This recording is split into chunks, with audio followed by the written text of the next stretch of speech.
नमस्ते, मेरा नाम अनमोल है। मैं 18 साल की हूँ और मैं फरीदाबाद से आई हूँ। 2 महीने पहले मेरे को बॉडी में खाँसी, वीकनेस एंड खाँसी में ब्लड आना शुरू हो गया था विद स्पूटम। तो हमने आस-पास के सारे डॉक्टर्स को दिखाया, उन्होंने मेडिसिन्स दी, आईवी एंटीबायोटिक्स दिए ताकि वो सप्रेस हो जाए, बट नहीं हुआ।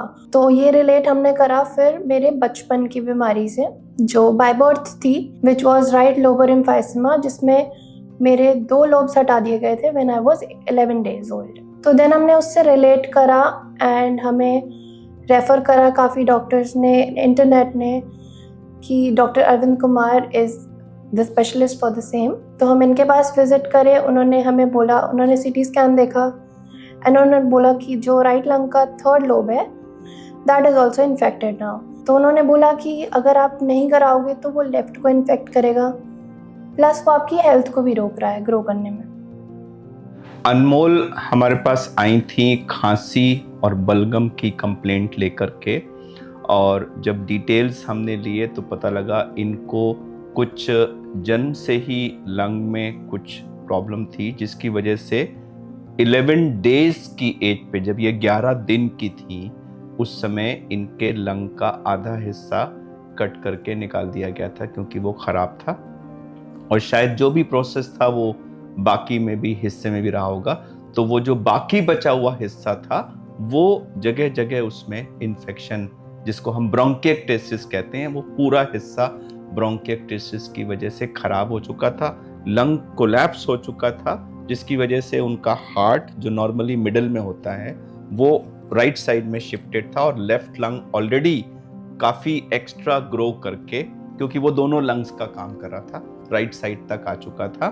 प्रॉब्लम ये थी कि जो ये खराब लंग था, इसमें बलगम वगैरह बन रहा था, और डर सबसे बड़ा ये था, सिम्टम्स तो थे ही इनको, खांसी और बलगम, बट सबसे बड़ा डर ये था कि ये बलगम कहीं दूसरे लंग में ना चले जाए। अगर वो दूसरे लंग में चला गया और उसमें इन्फेक्शन शुरू हो गया तो वो एक जानलेवा स्थिति होती है, और फिर वो उसको निकालने का ऑपरेशन भी नहीं हो सकता।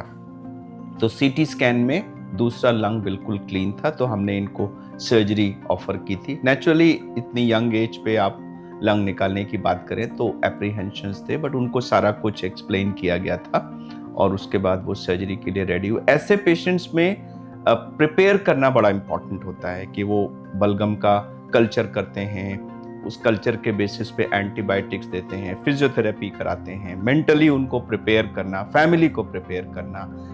ओटी वाले दिन हमें बहुत अच्छे से इन्फॉर्म कर दिया गया था कि मेंटली प्रिपेयर हो जाओ, एवरीथिंग विल बी गुड। सारा स्टाफ मोटिवेट करता था and I also kept my self positive and motivated कि ठीक है, अगर मैं यहाँ आई हूँ तो आई विल गो अच्छे से। तो अनमोल जी की सर्जरी अनइवेंटफुल थी, जो खराब लोब था उसको निकाल दिया गया। चिपका हुआ था, टेक्निकली मुश्किल था, बट अदरवाइज सब कुछ ठीक हुआ, और उनकी रिकवरी भी अच्छी हुई। वो बहुत कोऑपरेटिव हैं, जैसा उनको कहा गया वैसा वैसा उन्होंने डाइट, फिजियोथेरेपी सब कुछ किया। देन एचडीयू में आते ही I was told to walk, I was told to exercise, breath holding, deep breath and everything, कि बेड रेस्ट नहीं करना, स्टे एक्टिव एंड से, ताकि लंग्स जितना एक्सपैंड हो सके। ऐसा होता था कि I used to find time कि मैं सो जाऊँ थोड़ी देर, but mister Vineet and miss Deepika ma'am, they used to come and say कि चल चल उठ उठ उठ एंड फिर से एक्सरसाइज कर। तो they used to tell me कि नॉर्मल वॉक करो, या फिर क्रॉस ट्रेनिंग करो, या डीप ब्रीदिंग करो, ब्रेथ होल्डिंग करो। जो यहाँ का सारा स्टाफ है, including all the doctors, all the staff members, all the nurses, सारे हाउस कीपिंग से सब कुछ लेके, everyone is so soft to every patient. Everybody is very sweet and very motivating, very motivating, कि वो कुछ भी कॉम्प्लिकेशन है ना, वो पेशेंट को नहीं फील होने देते कि वो बड़ी बात है या छोटी बात है, जो भी, बट हाँ, वो कोशिश करते हैं कि वो जल्दी रिकवर करें और अपना हैप्पी होके जाएं। Today I am being discharged from here and I'll miss everybody here. Thank you to Medanta staff and thank you to Dr. Arvind aunty.